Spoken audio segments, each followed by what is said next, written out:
Up next is Isaac Smith. Isaac can tell us a little about how competition affects invasive species. Thanks, Tony.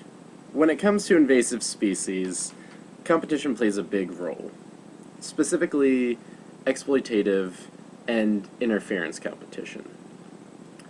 They typically have what is known as the exploitative interference trade-off, where species cannot demonstrate one if it demonstrates the other. Now, looking a little deeper into that, what are exploitative and interference competition?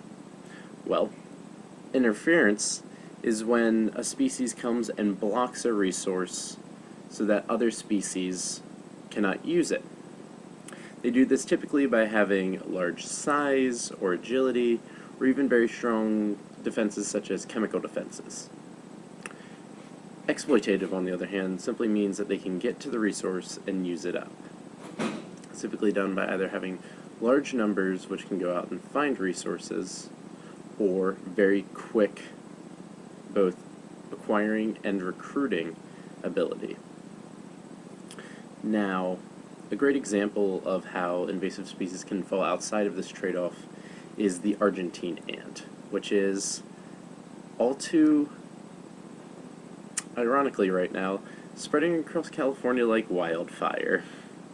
And this is because it falls outside of the exploitative interference trade-off, unlike the 7 native species which it has come up against and pretty much wiped out from its range in California. Now, what the Argentine ant is able to do is it has very large colonial sizes, which, although very small body size relative to other species, allows it to very adeptly, shall we say, take advantage of exploitative competition. With all these large numbers, they can both find and recruit to resources at a rate much faster than any of their competitors, as well as the fact that although small, they have very potent chemical defenses, allowing them to also interfere with other competitors, thus allowing them to be both exploitative and interfering, and a great example of how invasive species can fall outside of the trade-off and really dominate landscapes.